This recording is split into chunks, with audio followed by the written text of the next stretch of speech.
आज हम बात करने वाले हैं द रॉबर्ट की। कोरिडा में एक परिवार रहा करता था जिस परिवार का नाम ओटो परिवार था। उस परिवार से उसकी नौकरानी बहुत परेशान थी और उनसे बदला लेने के लिए एक डॉल में जादू कर दी और जादू करके उनके परिवार के सबसे छोटे बच्चे को अपना शिकार बनाई और उस डॉल को उस बच्चे को गिफ्ट कर दी। जब वो बच्चा उस डॉल के साथ हमेशा खेला करता था तो उसके परिवार को अच्छा लगता था कि मेरा बेटा डॉल के साथ खेल रहा है। बट कुछ दिनों के बाद उस बच्चे का उस डॉल से इतना लगाव बढ़ गया कि वो रात रात भर उस डॉल से बातें किया करता था। लेकिन वहाँ तक कोई बड़ी बात नहीं थी, लेकिन कुछ दिनों के बाद वो डॉल भी उस बच्चे से बातें करने लगी। एक दिन उसकी मम्मी जब उस बच्चे के कमरे से गुजर रही थी तो वहाँ अपने बच्चे की आवाज़ सुनी कि वो किसी से बात कर रहा है। वो आश्चर्य हो गई और उसके बाद कुछ देर वहीं रुकी और सुनने लगी। तो कुछ देर के बाद उसे अपने बच्चे के अलावा किसी और का भी आवाज़ सुनाई देने लगा। जब वो गौर की तो शायद उसे महसूस हुआ कि वो डॉल की आवाज़ आ रही है। नेक्स्ट डे जब सुबह अपने बच्चे से वो पूछी कि तुम किससे बात कर रहे थे रात में, तो उनका बच्चा बोला कि मम्मी मैं किसी से बात नहीं कर रहा था, मैं तो बस डॉल से बातें क्या कर रहा था। लेकिन उनका बच्चा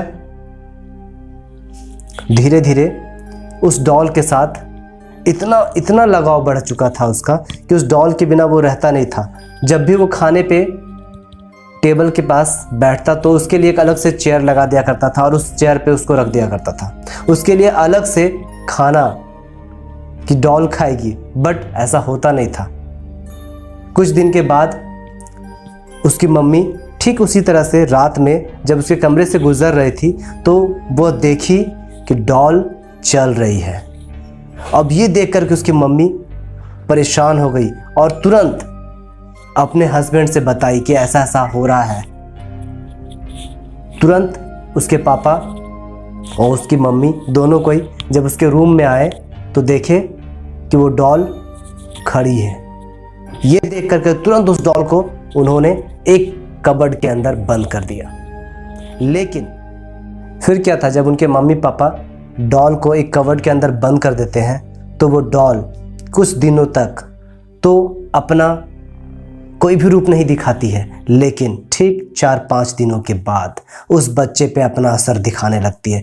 वो बच्चा ना खाता है ना पीता है और बिल्कुल उदास बेजान रहना स्टार्ट करता है। फिर वो कहने लगा मम्मी मुझे वो डॉल चाहिए, मम्मी मुझे वो डॉल चाहिए, मम्मी मुझे वो डॉल चाहिए। लेकिन उनके मम्मी पापा ने उसकी एक नहीं सुनी और डॉल नहीं ला करके, डॉल मतलब कबर्ड से निकाल के नहीं दी। वो बच्चा बहुत डॉल को ढूंढ रहा था। अचानक से एक रात जब वो बच्चा अपने रूम में सो रहा था, वो डॉल फिर से ढूंढ रहा था, लेकिन वो डॉल उसको नहीं मिली। लेकिन एक दिन जब वो अपने रूम में सो रहा था, ठीक रात के 12 बजे थे, उसी समय जब उसकी मम्मी उसके रूम से जा रही थी तो क्या देखी कि वो डॉल ठीक उसके बच्चे के पास सोया हुआ है। यह देख करके उसकी मम्मी चिल्ला करके दौड़ी और दौड़ करके अपने हस्बैंड के पास गई और फिर क्या था, बुला के लेकर आई।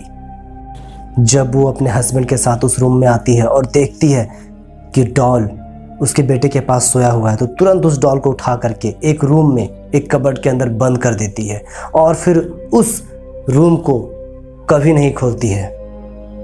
जब वो बच्चा धीरे धीरे बड़ा होता है और बड़ा होने के बाद वह पढ़ने के लिए बाहर चला जाता है, उसके बाद 10 साल के बाद उस घर को बेच दिया जाता है। बेचने के बाद जो मालिक उसको खरीदते हैं उनकी भी एक छोटी बेटी रहती है और वो डॉल उस बेटी को मिल जाती है, मतलब उस बच्ची को मिल जाती है। लेकिन वो बच्ची उस डॉल से उतना प्यार नहीं करती है जितना वो लड़का किया करता था। वो बच्ची उस डॉल से बहुत कम प्यार करती थी। यह देख कर के वो डॉल उस बच्ची को एक बार मारने की भी कोशिश की। यह देख कर के उस बच्ची के पापा एक म्यूजियम में जाकर के उस डॉल को छोड़ दिए। कहा जाता है उस म्यूजियम में आज भी वो डॉल है और उस डॉल को छूना मना है। आज का वीडियो बस यहीं तक था। मिलते हैं नेक्स्ट वीडियो में। फ्रेंड्स, हमारे चैनल को सब्सक्राइब ज़रूर कर लेना और अगर वीडियो पसंद आया हो तो प्लीज़ लाइक ज़रूर करना।